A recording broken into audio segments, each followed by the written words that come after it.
ನಿನ್ನೆ ಅಹಮದಾಬಾದ್ನಲ್ಲಿ ನಡೆದ ಭೀಕರ ವಿಮಾನ ದುರಂತ ಕೇವಲ ಭಾರತ ಅಲ್ಲ, ಇಡೀ ಪ್ರಪಂಚದ ಏವಿಯೇಷನ್ ಸೆಕ್ಟರ್ನಲ್ಲಿ ಆತಂಕದ ಅಲೆಯನ್ನು ಸೃಷ್ಟಿ ಮಾಡಿದೆ. 242 ಪ್ರಯಾಣಿಕರು ಮತ್ತು ವಿಮಾನ ಸಿಬ್ಬಂದಿಯ ಪೈಕಿ 241 ಜನ ಪ್ರಾಣ ಬಿಟ್ಟಿದ್ದಾರೆ.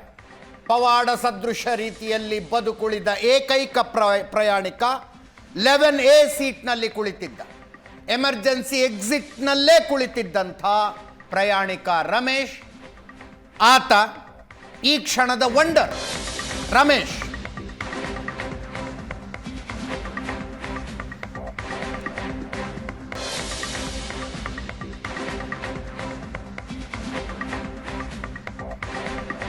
ಬದುಕುಳಿದ ಪ್ರಯಾಣಿಕ ರಮೇಶ್ ಮತ್ತು ಯಾವ BG ಹಾಸ್ಪಿಟಲ್ನ ಹಾಸ್ಟೆಲ್ ಮೇಲೆ ವಿಮಾನ ಕ್ರ್ಯಾಶ್ ಆಯಿತು, ಅಲ್ಲಿ ಗಾಯಗೊಂಡವರನ್ನು ಪ್ರಧಾನಿ ನರೇಂದ್ರ ಮೋದಿ ಭೇಟಿಯಾಗಿ ಮಾತನಾಡಿಸಿದ್ದಾರೆ, ಸಾಂತ್ವನ ಹೇಳಿದ್ದಾರೆ.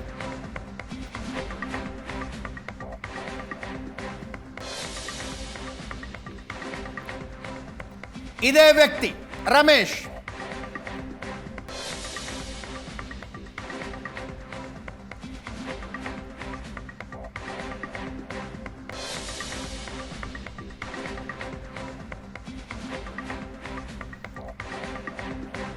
Miracles do happen, ಪವಾಡಗಳ ನಡೀತವೆ.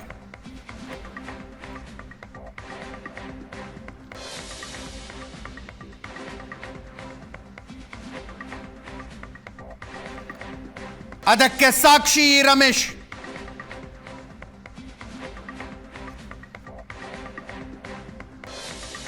ವಿಮಾನ ಕ್ರಾಶ್ ಆದಾಗ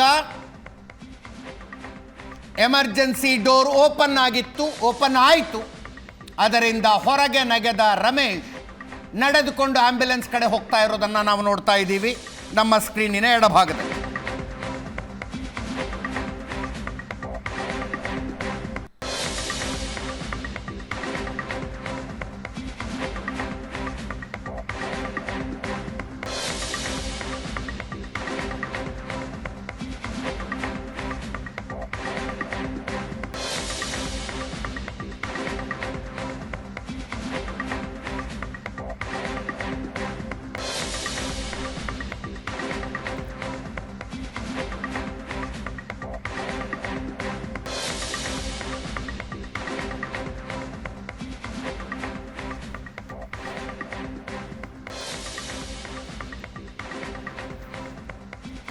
ನಮ್ಮ ಸ್ಕ್ರೀನಿನ ಬಲಭಾಗದಲ್ಲಿ ಒಂದು ಬ್ಲರ್ ಆಗಿರುವ ಫೋಟೋ ನೋಡ್ತಾ ಇದ್ದೀರಿ.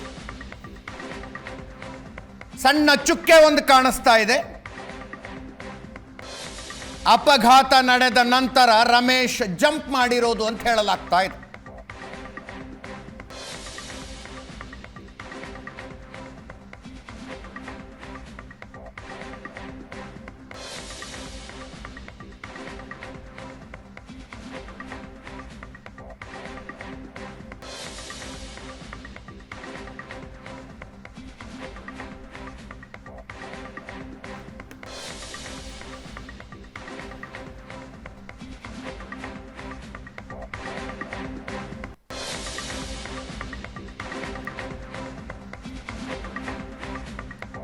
ಹಾಗೆ ವಿಮಾನದಿಂದ ನೆಗೆದ ನಂತರ ಕುಂಠಿತ, ಕಾಲಿಗೆ ಏಟಾಗಿದೆ ಅನ್ಸುತ್ತೆ, ಮುಖಕ್ಕೆ ತರಚಿದ ಗಾಯಗಳಾಗಿದ್ದಾವೆ.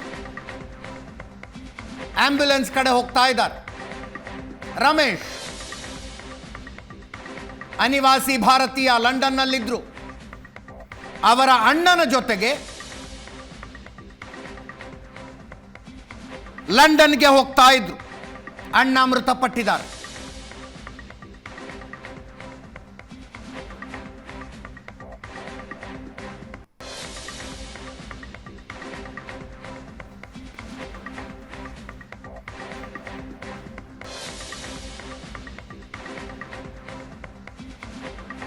ಪ್ರಧಾನಿ ನರೇಂದ್ರ ಮೋದಿ ಗಾಯಾಳುಗಳನ್ನು ಭೇಟಿಯಾಗಿ ಸಾಂತ್ವನ ಹೇಳ್ತಾ ಇರುವ ದೃಶ್ಯಗಳನ್ನು ನೋಡ್ತಾ ಇದೆ.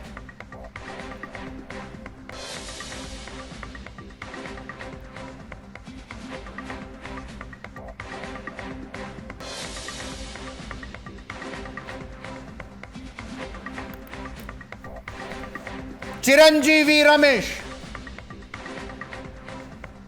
ಪವಾಡಗಳ ನಡೀತವೆ ಅನ್ನೋದಕ್ಕೆ ರಮೇಶ್ ಬದುಕುಳಿದಿರುವುದೇ ಸಾಕ್ಷಿ. ವಿಮಾನದಲ್ಲಿದ್ದ 230 ಪ್ರಯಾಣಿಕರು, 10 ಕ್ಯಾಬಿನ್ ಕ್ರೂ, 2 ಪೈಲಟ್ಗಳು ಎಲ್ಲರೂ ಮೃತಪಟ್ಟು ಒಬ್ಬ ರಮೇಶ್ ಬದುಕುಳಿದು.